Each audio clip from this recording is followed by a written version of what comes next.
Hi everyone, एक बार फिर से स्वागत करते हैं आपके अपने यूट्यूब चैनल शिवाय क्लासेस पर।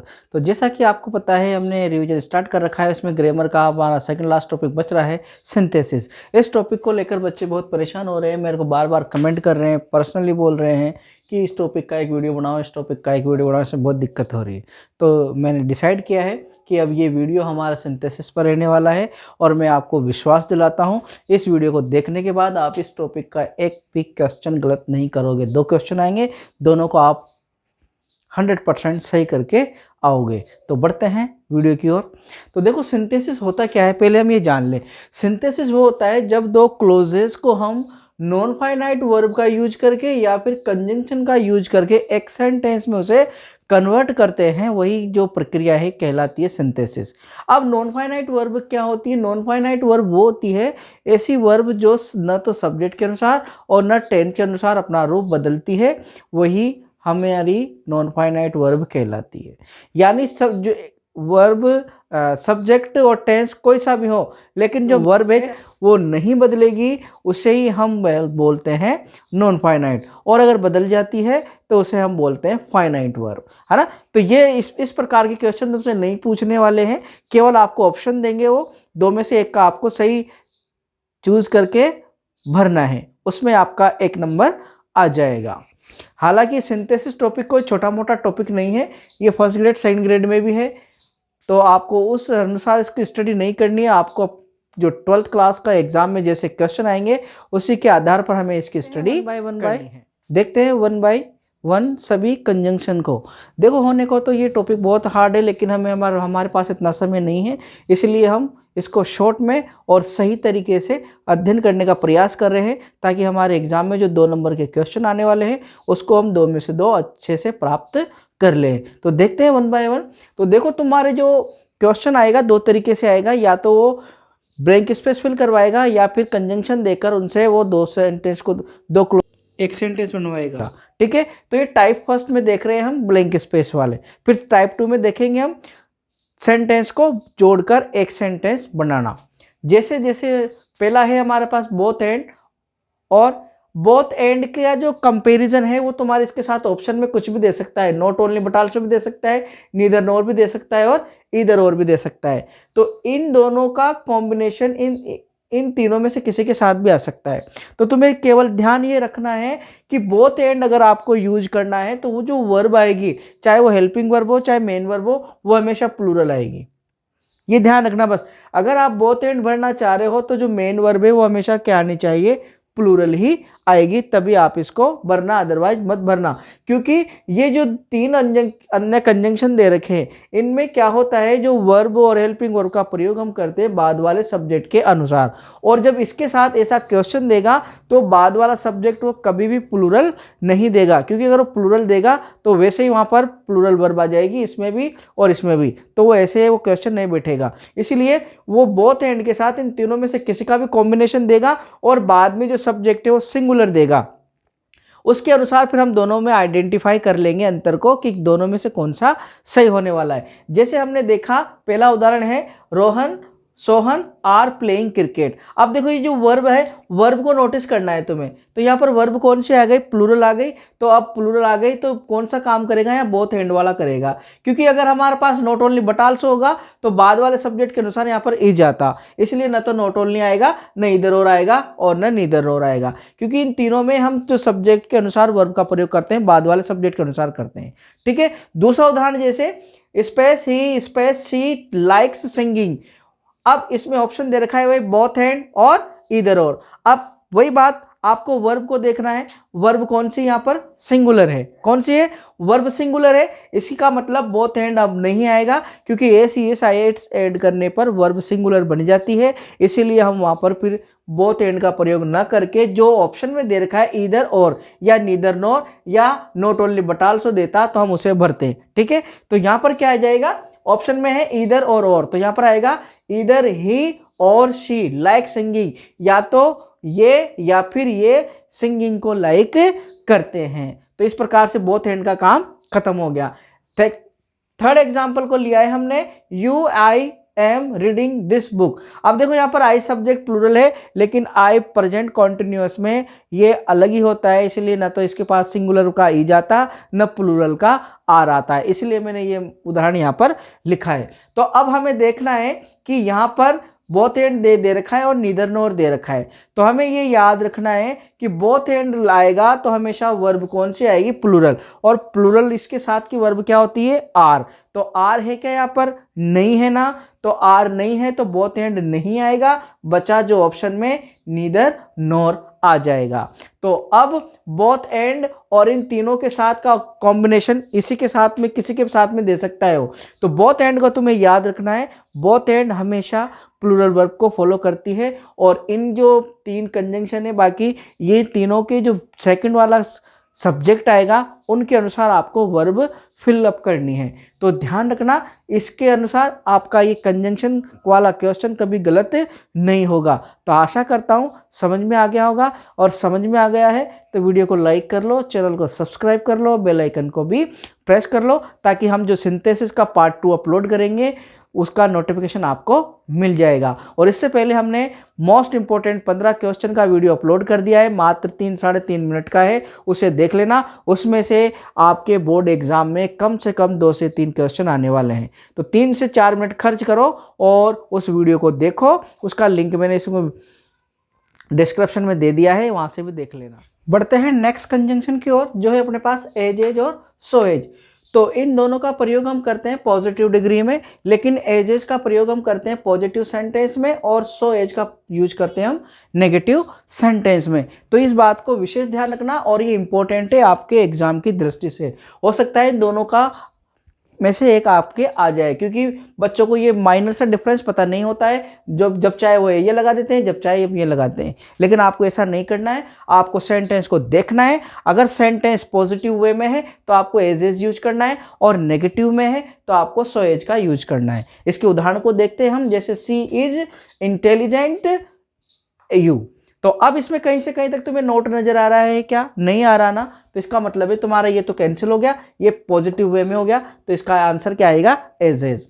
जैसे she is as intelligent as you, जैसे आप जितने आप इंटेलिजेंट हो वो इतनी भी वही है। Rohan is not toll Mohan. अब देखो नोट आ गया यहाँ पर, है ना, तो नोट आ गया तो सीधी सी बात है, आपको क्या भरोगे, सो एज भरोगे। Rohan is not so tall as Mohan, Mohan जितना लंबा है उतना रोहन लंबा नहीं है। तो नोट को देखते ही अगर एज एज और सो एज है तो आपको क्या करना है, सो एज को टिक करना है। इसी प्रकार से सबिया इज नॉट ब्यूटीफुल राबिया, ये नोट दिख गया, नोट दिखता है, आपको क्या करना है, सो एज को भरना है, ठीक है। अब इसी प्रकार से you are smart I am. अब देखो जो बाद वाला सब्जेक्ट आ रहा है ना, तो सब्जेक्ट के बाद में वो ब्रैकेट में हेल्पिंग वर्ब लिख सकता है, या मेन वर्ब हो तो मेन वर्ब लिख सकता है, लिखे नहीं लिखे ये हमारा क्वेश्चन नहीं है। और एक बात विशेष ध्यान रखना, जो कंपैरिजन किया जाता है वो सेम केसेस में किया जाता है, अर्थात इधर सब्जेक्ट है तो उधर भी सब्जेक्ट आएगा, इधर ऑब्जेक्ट है तो ऑब्जेक्ट आएगा, पजेसिव केस है तो पजेसिव केस आएगा। अगर मैं आपसे यहाँ पूछता कि बताओ यहाँ पे आएगा कि मी आएगा, तो पूछ के देख लेना, 90% यहाँ पर क्या बताएंगे, मी बताएंगे, जबकि मी क्या है, रॉन्ग है, क्योंकि उधर सब्जेक्ट आ रहा है, that's why we have to use subject here. अब ध्यान आ गया समझ में, एज एज समझ में आ गया, सो एज आ गया। बस आपको ध्यान रखना है, सो एज में नेगेटिव में भरना है और पॉजिटिव में हमें एज एज भरना है। मोस्ट इंपॉर्टेंट है, स्टार लगा लेना। देखते हैं नेक्स्ट कंजंक्शन, अनटिल और अनलेस। ध्यान रखना ये दोनों के बाद जो क्लोज आता है वो हमेशा नेगेटिव सेंस देता है, बट वहां पर नोट का प्रयोग नहीं करते हैं। अब दोनों में अंतर क्या है, समानता तो क्या है, दोनों नेगेटिव सेंस देंगे, ठीक। अंतर यह है कि अनटिल के पहले वाला जो क्लोज आएगा वो पॉजिटिव रहेगा, और अनलेस के पहले वाला क्लोज आएगा वो नेगेटिव रहेगा। अर्थात हम सीधे शब्दों में कहें कि अनलेस के जब हम यूज करते हैं तो दोनों ही क्लोज नेगेटिव होते हैं, जबकि अनटिल में पहले वाला क्लोज पॉजिटिव होता है और बाद वाला नेगेटिव होता है। तो अगर ये दोनों ऑप्शन में आते हैं तो तुम्हें इतना सा देखना है कि पहले वाला क्लोज नेगेटिव है तो अनलेस भर दो, और पहले वाला क्लोज पॉजिटिव है तो अनटिल भर दो। देखते हैं उदाहरण से समझते हैं। You all have to stay here, I come back. अब देखो पहले वाला क्लोज में कहीं से कहीं नोट दिख रहा है कि हमें नहीं दिख रहा, यानी पॉजिटिव सेंस हो गया पहले वाला क्लोज का, इसलिए आपको क्या भरना है यहाँ पर, until भरना है। ठीक, इसी प्रकार से दूसरा देखो, no one will go out, कोई भी बाहर नहीं जाएगा, ये क्या मतलब आ गया, नेगेटिव आ गया, तो नेगेटिव आ गया तो आपको क्या भरना है इसमें, unless। इसी प्रकार से तीसरा देखो, you cannot take this book, आप इस किताब को नहीं ले सकते, तो देखो ये नोट आ गया, तो ये नोट आ गया, तो वही क्या होगा इसमें, unless आ जाए, जब तक रवि नहीं कह देता आप इस किताब को नहीं ले सकते, तो यहां पर क्या आ जाएगा फिर unless, क्योंकि पहला वाला क्लोज कैसा है हमारा, नेगेटिव है। लास्ट उदाहरण देखते हैं, एवरीवन हैज टू स्टडी, प्रत्येक को स्टडी करनी है, द बेल इज रंग, जब तक घंटी नहीं बज जाती तब तक सभी को क्या करनी है, स्टडी करनी है। अब देखो पहले वाला सेंटेंस में कहीं नोट नजर आ रहा है क्या, नहीं आ रहा, it means we have to use until। ठीक है, तो समझ में आ गया unless और until, आशा करता हूं समझ में आ गया। देखते हैं नेक्स्ट कंजंक्शन, बट और ऑल्दो या फिर दो, ये तीनों ही कंजंक्शन का यूज करते हैं हम टू शो कॉन्ट्रास्ट, यानी विरोधाभास हमें अगर दिखाना होता है दो क्लोजेस के मध्य, तो हमें वहां पर किसका यूज करना होता है, या तो बट का करते हैं या ऑल्दो का या दो का। अब तीनों का ही यूज हम किसके लिए करें, कॉन्ट्रास्ट शो करने के लिए, लेकिन दोनों में थोड़ा सा अंतर है, ये दोनों तो सेम है, इन दोनों का यूज करने का सेम तरीका है, बट इसका थोड़ा अलग है। इसका यूज हम उस करते हैं जो दो क्लोज होंगे, उन दोनों क्लोज में से जो कॉन्ट्रास्ट शो करेगा उसके पहले बताएगा। ठीक, लेकिन इन दोनों में से इसका अगर हम यूज करना चाह रहे हैं तो ये उस क्लोज के पहले आएगा जो क्लोज कॉन्ट्रास्ट शो नहीं कर रहा है। अब सीधे शब्दों में हम ऐसे कह सकते हैं कि अगर इन दोनों, एक तो ये और इन दोनों में से कोई सा भी एक अगर ऑप्शन में है तो शुरू में खाली स्थान है तो वहां पर इन दोनों में से कोई एक आएगा, और बीच में खाली स्थान है तो हम इसको बट का यूज करेंगे, सीधे सरल शब्दों में। लेकिन हो सकता है जो एग्जामिनर है वो आपके साथ खेल जाए, वो क्या कर सकता है कि सेंटेंस जो शुरू में आप खाली स्थान देखते ही कहीं आप इसको भर दो, और हो सकता है शुरू वाला क्लोज वो क्या कर दे, कॉन्ट्रास्ट शो करने वाला दे दे, और बाद में विदाउट कॉन्ट्रास्ट शोइंग क्लोज दे दे, तो आप फिर इसमें आपकी क्या हो जाएगी, मिस्टेक हो जाएगी और ये क्वेश्चन गलत हो जाएगा। तो आपको ऐसे ही ध्यान रखना है कि अगर जो भी क्लोज कॉन्ट्रास्ट शो कर रहा है उसके पहले बट लेना है, और जो नहीं कर रहा उसके पहले दो या आल्दो लेना है। ठीक है, जैसे देखो ही इज अ पुअर, अब वो क्या है, अब इसका दो और आल्दो का मतलब हालांकि, जबकि, यद्यपि होता है ना, तो he is poor, he is honest.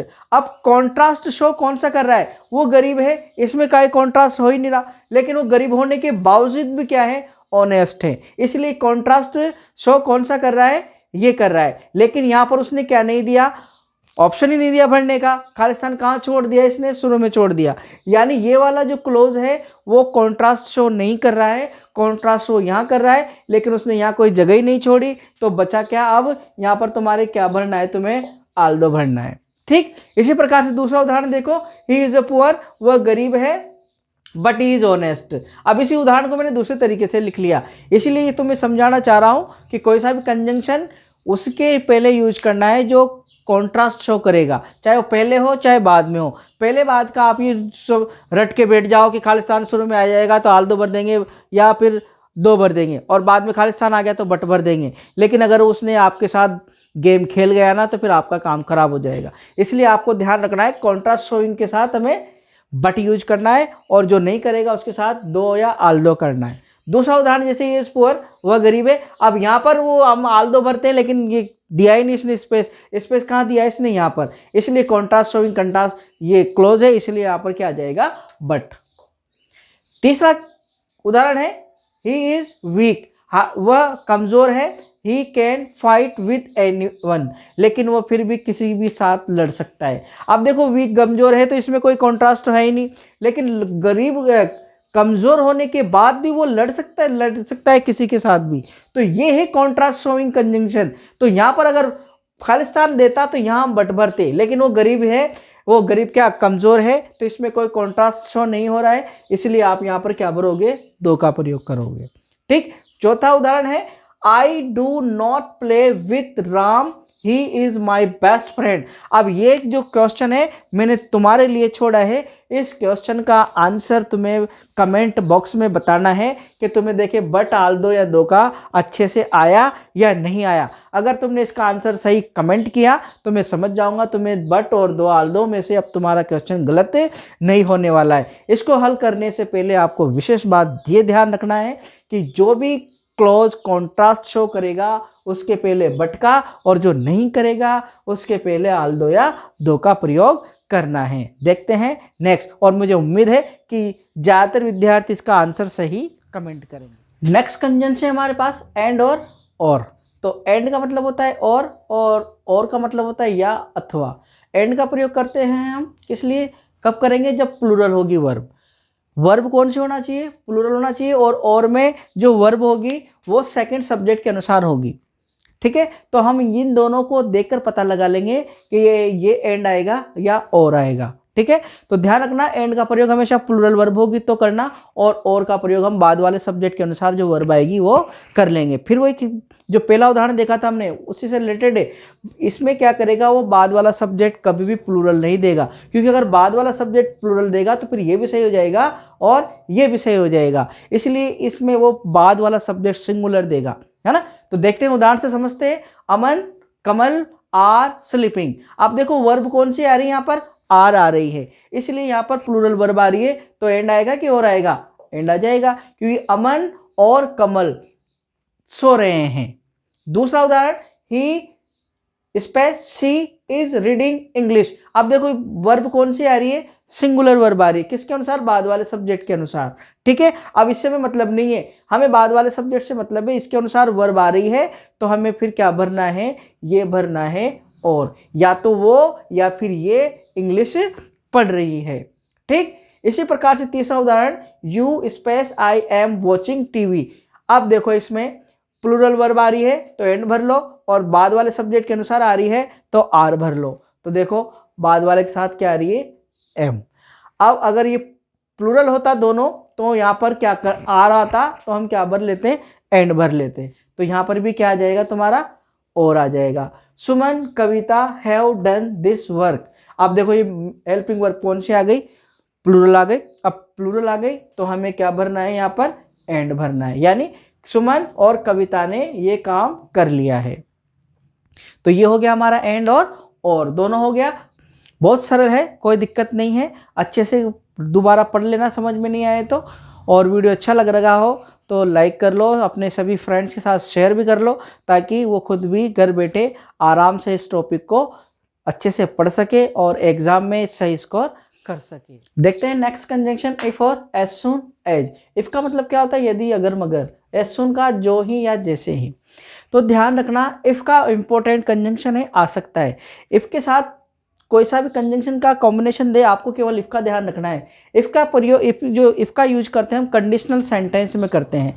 Conditional sentence 4 होते हैं, 3 मैंने यहाँ पर मेंशन किए हैं, फर्स्ट कंडीशन, सेकंड कंडीशन और थर्ड कंडीशन। अब आपको कमेंट बॉक्स में ये बताना है कि जो चौथी कंडीशन है इसकी बच रही है जो, वो कौन सी है। कमेंट बॉक्स से बताओ आप मेरे को, देखो आपको कितना आता है। अब बात करते हैं हम, ये तीनों कंडीशन याद रखनी है आपको इफ कंजंक्शन को यूज करने के लिए। अगर पहले क्लोज में फर्स्ट फॉर्म या फिफ्थ फॉर्म में और दूसरे क्लोज में विल शेल के साथ वी फर्स्ट आ रही है तो 100% वहां पर इफ ही आएगा। दूसरा कंडीशन क्या है, पहले क्लोज में सेकंड फॉर्म होगी और दूसरे क्लोज में वुड प्लस वी फर्स्ट होगी, तो वहां पर भी 100% अवस्था में क्या आएगा, इफ ही आएगा। तीसरी कंडीशन क्या है, हेड प्लस वी थर्ड और दूसरे क्लोज में would plus have plus V third होगी, तो वहां पर हमें इफ कंजंक्शन का यूज करना है। ठीक है, और कंजंक्शन का यूज हमेशा हम सबऑर्डिनेट क्लोज के साथ ही करते हैं। अब देखो आगे,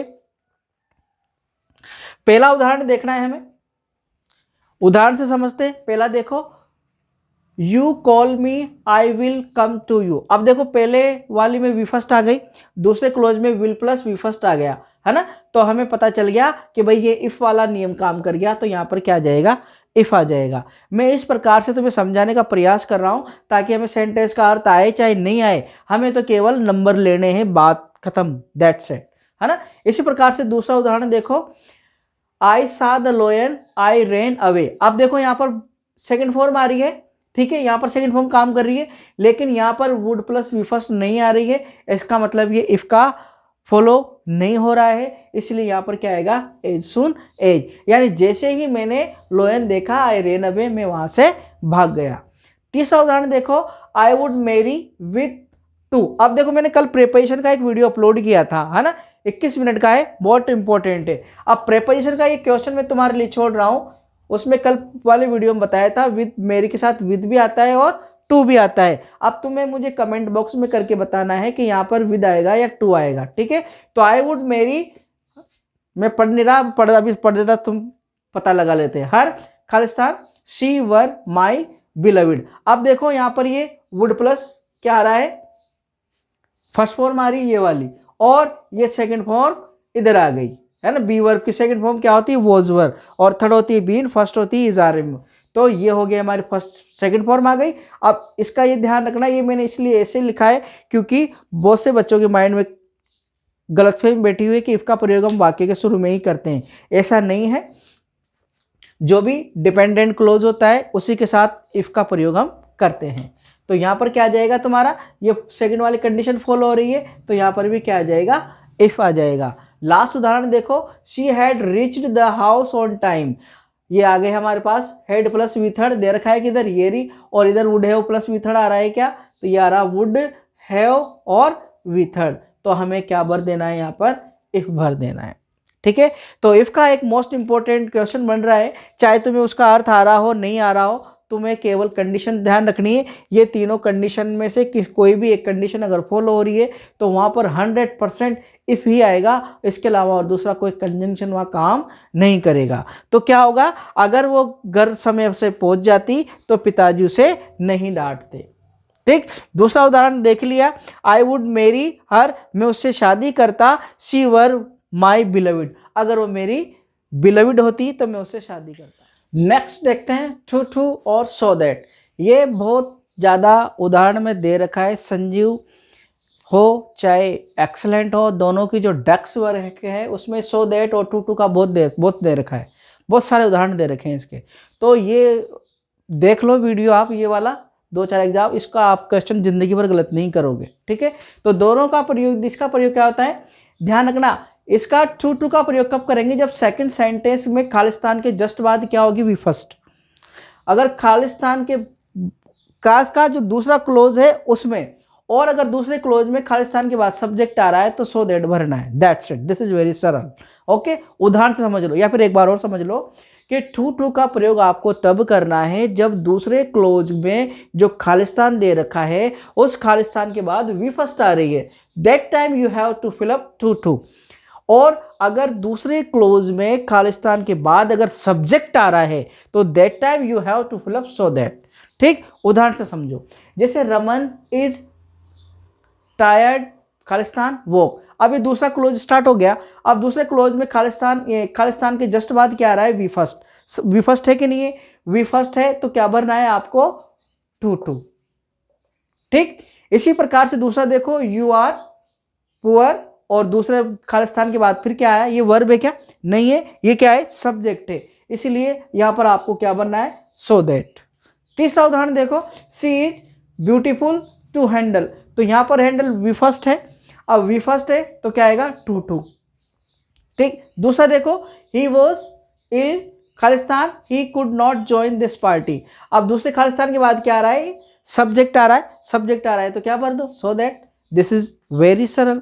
तो उम्मीद करता हूं ये कंजंक्शन आपको अच्छे से समझ में आ गए होंगे, और नहीं भी आए हैं तो एक बार दोबारा देख लेना, 10-15 मिनट में पूरा वीडियो समाप्त हो जाएगा और ये कंजंक्शन का 2 नंबर का टॉपिक आपका क्लियर हो जाएगा।